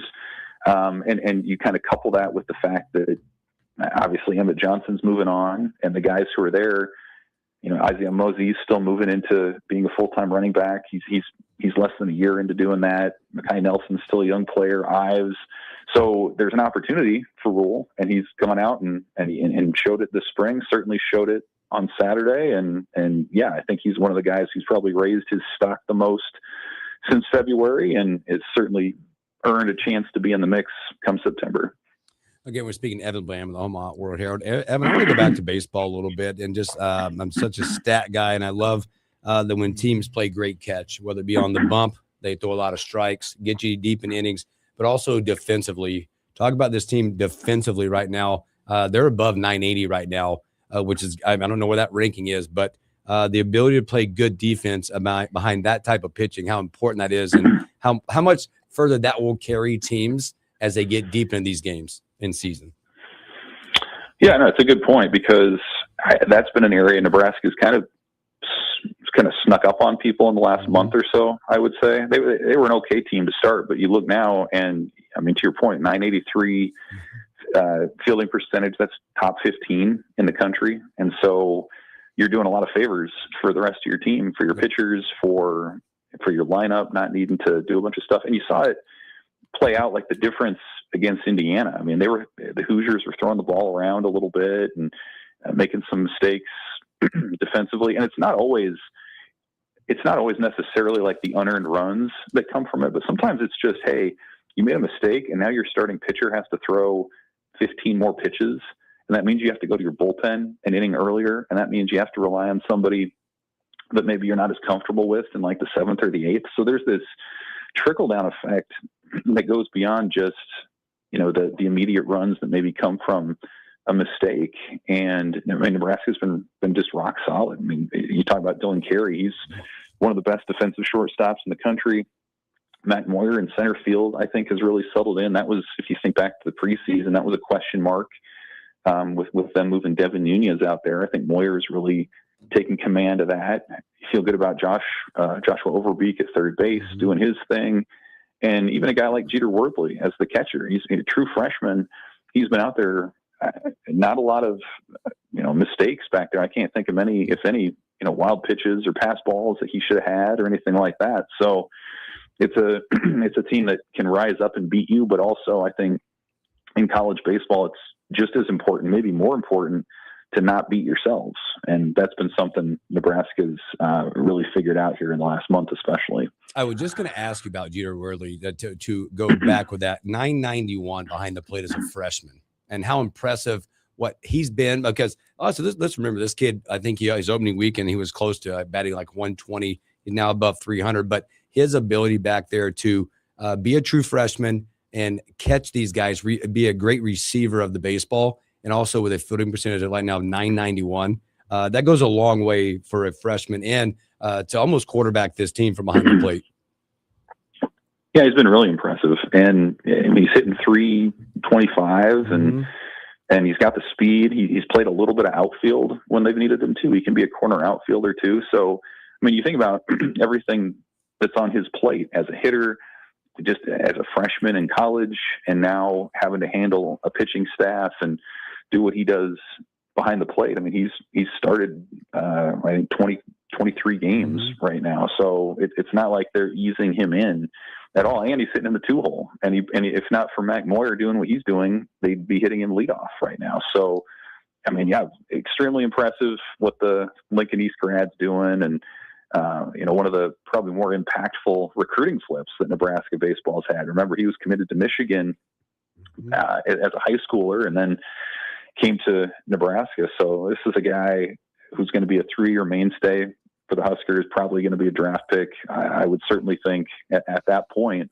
But he's one of those guys, like you think about some of the best teams in college baseball year in, year out. Like usually you have a star freshman, like a guy who goes on to do big things. And I think that's maybe what Worthley is right now. Like he's a guy you're going to look at in 2 years and look back on this team and say, wow, they were getting that production from him right then, in addition to all the other guys they had. So no doubt he's a big piece of what this team's doing. Evan Blaine with us here. And Evan, when you talk about all the success on the diamond, it's not just baseball. Huskers softball, a huge weekend. They set a weekend attendance record at Bolin against a top 10 UCLA team. They win 2 of 3. They clearly look to be the best team in the Big Ten in terms of softball. I think they're either number 2 or number 3 in RPI right now. Like that is a team that is built to go make a run at a Women's College World Series. And it was another impressive weekend from the ladies. Yeah, no doubt. I think the coolest thing about what softball has done is the way that they scheduled. Like they knew they were going to be good, and so they went out and just played the absolute best opposition that they could, and they've won more than their fair share of that. To your point, they're reaping the rewards in terms of RPI, and then you validate it this weekend by taking the series from a really good UCLA team. And I was out at the park for a good chunk of the weekend, and it's just cool when they're both good. Like you just walk across the sidewalk from Hawks Field over to Bolin Stadium, and the workers, staffers that are going back and forth, fans that are going back and forth. If you're at one game, you're keeping track of the other. When something exciting happens at the next park over, you can hear the roars, and people are kind of wondering what's going on. So it doesn't happen very often when both baseball and softball are really good at the same time. Like this century, I think you can point to maybe 1 or 2 years where that's happened. And, we talked about hosting a regional earlier. Softball is clearly in position to do that and potentially a super as well. And so, you could be in a situation where this thing's just taken off, and June maybe could have some really exciting stuff at both places. And so a lot of similar qualities, I think, between both teams, older players, people who know their roles well, have proven it against difficult schedules to this point. So yeah, it's been a very special time. And I think maybe the silver lining now too, is like, you think that spring football's done. And so what a chance now, especially for the next month, for softball and baseball to take center stage, and for people to get out there and enjoy it and to see where this thing goes. So it's been pretty cool and has a lot of potential to get even better.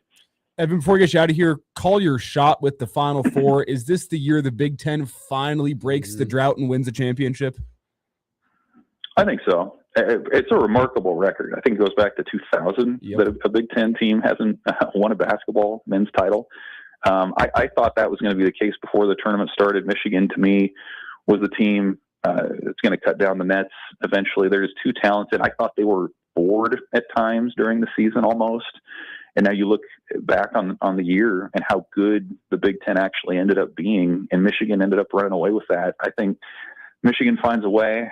That game against Arizona is going to be something. It's probably going to be for the title. But yeah, I think Michigan would be my pick, and you never know with Illinois. Like, they're not having to face Duke now, so it's a different kind of deal. But yes, I think the Big Ten finds a way to get it done this year. Awesome. Well, Evan, man, thanks for the time as always on a Monday, man. We appreciate you as always. Take care of yourself. We'll talk to you real soon.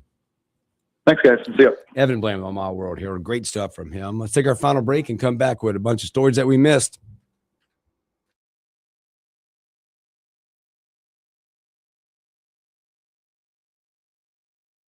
Friends the Masters. Oh, yeah. I've already turned my attention. I turned my attention there. I just saw a ticket of a guy that placed Illinois to win the national championship before the season started. $2,500 plus $6,000 pays. I'm telling you, pays $152,000. What's the cash out? Right now it's $21,000. I'd cash out. Isn't that crazy? I'd cash out. If they get through UConn, beating Michigan or Arizona would be extremely difficult. Yeah.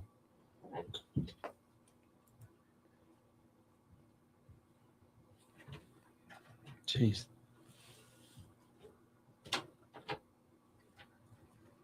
All right. All right then. All right.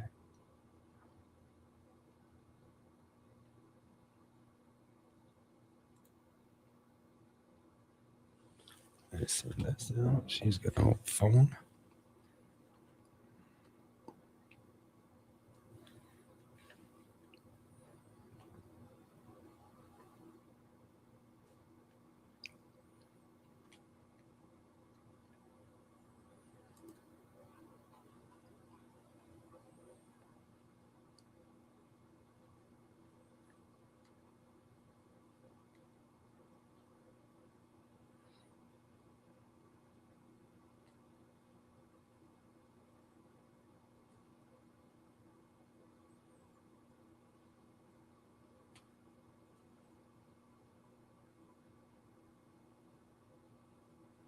That say, let's go.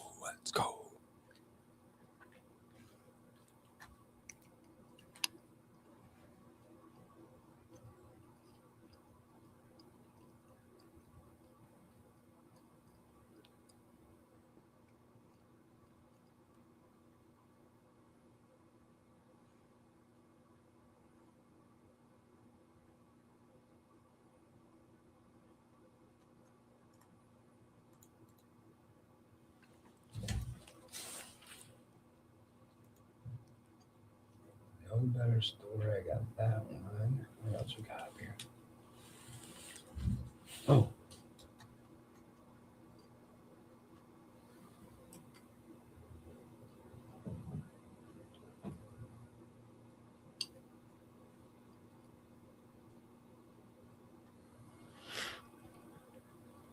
At least McCollum called us a classy program. I don't know if you saw that. I saw that. Is that a positive? Insult to injury. Thanks, man. I didn't want to hear anything. What did we do?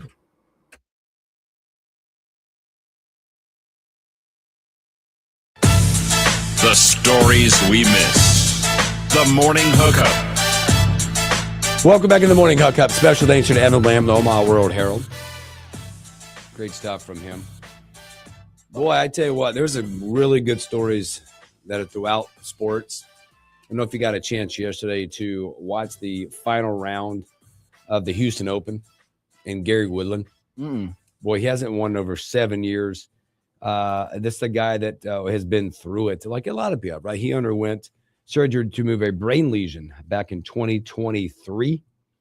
Came back on the tour, but has since then been diagnosed and handling post-traumatic stress disorder throughout these tournaments, having really bad PTSD throughout these tournaments, and gets it done yesterday in a very emotional win.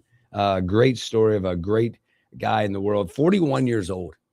Oh boy. By the way, out there, which was also crazy. If you watched this yesterday, you see all these guys in golf get all bulked up and blah, blah. Bryson DeChambeau, right? Always talking about his swing speed.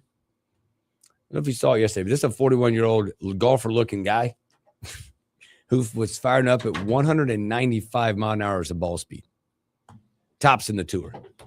Just incredible. But did you see what he talked about, how his driver setup is different? Have we talked about that? Mm-hmm. Where he's got all the weight low in the driver and way in the back.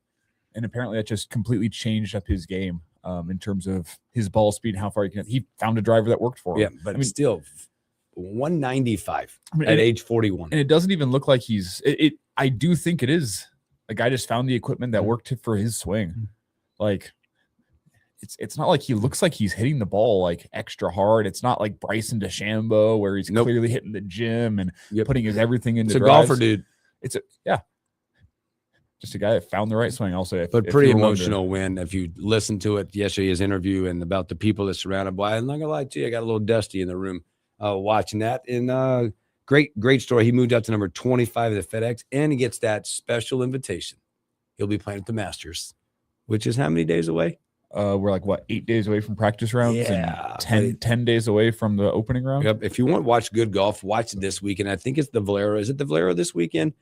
It's one of those. This is the last opportunity for people to qualify.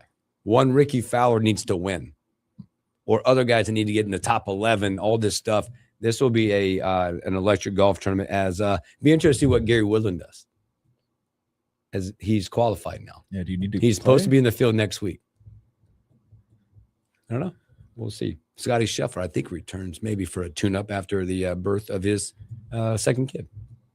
I feel like I don't know if you got a good thing rolling, if you're Woodland, I think you play, right? I think you play. Just try to keep some momentum going. Yep, I think you play. Which also leads, as you look at the Masters, I'm always interested in the menu. Everybody's always interested in the menu. See what Roy's serving? He's pretty good. Pretty good. A little Wagyu filet mignon or a seared salmon. It's going top shelf in this thing. Sticky toffee pudding, elk sliders, bacon wrapped dates, a little flatbread. There you go. Not as good as Scotty's menu. Scotty was so good. Scotty's menu was elite. They said, what was this comes up in conversation. Obviously, when you win the Masters the next year, you pick the menu. I forget who said it. Somebody quoted, it might have been, it's one of the old golfers said it's, was it Nick Price or maybe Nick Faldo, I think said, anything has to be better than the Chuck E. Cheese stuff that Bubba Watson served.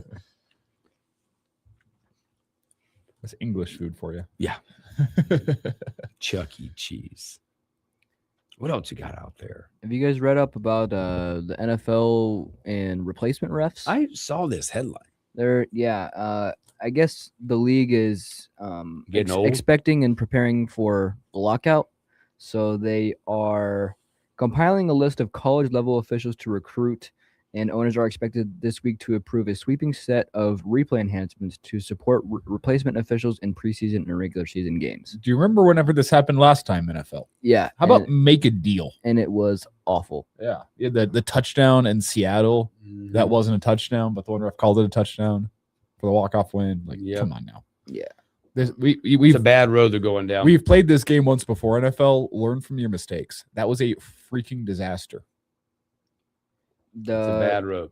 The deal you're talking about is a collective bargaining agreement with the NFLRA, which expires May 31st. So the NFL is trying to, I guess, get ahead of it. And if they're unable to make a deal, have officials on hand, because the problem last time was that they kind of waited too long and didn't have replacement refs ready. And Elijah's nose is. And then we're losing. Yeah. So could be having some newer officials in the NFL this upcoming season. Hey, we're getting close, man. I know we don't talk about it a lot, but how about we are nearing in? We got a few weeks left, but the NBA playoffs are coming. How about your Celtics clinching? Did you see Jaylen Brown's tweet? Gap year? Yeah. Yeah, buddy. They got 50 wins now. Hey, listen, we said here last year, didn't we? I'll eat my own words. I did not expect the Celtics to play like this. But yeah, they're scary. I didn't expect Jason Tatum to play this year. But they are a team that in the East, it's them and the Cavs and the Pistons, and it's pretty much it. And they're surging. So 4 teams, by the way, 2 in each division have clinched top 4 right now. Detroit and Boston on the east side. On the other side, Oklahoma City and San Antonio have all clinched top 4 spots in the playoffs. There are a few teams that have clinched. They're inside the play-in game, and that's Portland and Golden State. They will both be in play-in situations going forward as well. There's a lot of races still left when you look at NBA playoffs. You can never count out Elijah's Nuggets. Nope. When you got Jokic on the floor. And Jamal Murray. Jamal's been playing really, really well over the last ever couple since weeks. Aaron Gordon came back too. They've kind of been a completely different team. So, yeah, they're a scary team in the West as well. There's a lot going on. So we're getting close to NBA playoffs as well, but more baseball happening right now out there. If you guys are wondering, I'm battling through today. You are, man. Yeah. You're just like a wreck here. Look like a warrior. You just went through a 12-bout fight or something. Yeah, once you get that high pollen count, it's been gushing today. So I do apologize to What's everyone. what's the good level for you? Of what? Tomorrow won't be good either. When it drops in the 50s, will it blow in like 40? Probably not.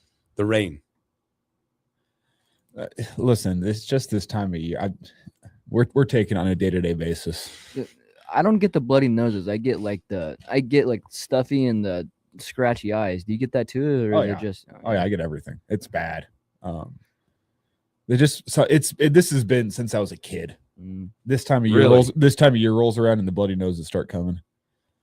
My kid he hasn't had one knockwood in a while. But man, I used to remember like when he would get them, I would have thought, I thought he was dying because how bad they were. Oh yeah. Oh, you should have seen my bathroom this morning. Look like a freaking murder scene in there. Oh gosh. We'll see if I can clean off. Not to go too much information here, but my nose was spouting in such a way that I got blood on the shower curtain in my bathroom. So I think I might need a new shower curtain because blood is difficult to get out. So you're headed to an interesting replacement today. Yeah. Simply put, murder scene. I had to clean up the bath. I was a little late coming back from the break because I had to clean up the bathroom just a little bit as well. And then we had blood on the floor. This has been the worst day for my nose thus far. Epic times. I've had some other bloody noses. This has been that one. Folks, this here's gushing. Here's a conversation for you. Let's go. To get away from this conversation. Yeah. Well, North Carolina State is hiring a new head coach because Will Wade going back to LSU. What are your thoughts on this situation? Boy, what a traitor. Yeah. What a traitor. But you couldn't happen to a better university. But Will Wade's a snake. Yeah. Yeah. That's what it comes down to. Right? It just is. This was, I believe, as you get through the story, probably, I think there's some reports out. This, by the way, I think has been working all year. I think NC State is working on a lawsuit because there's talks like this has been in the works all year long. Behind the scenes? Yeah. Behind the scenes stuff. There's a snake. Tomorrow, recap with Robin Wash of HuskerOnline.com. We'll talk spring game and recruiting with Brian Munson and a whole lot more. You guys have a great Monday. Catch you on a Tuesday.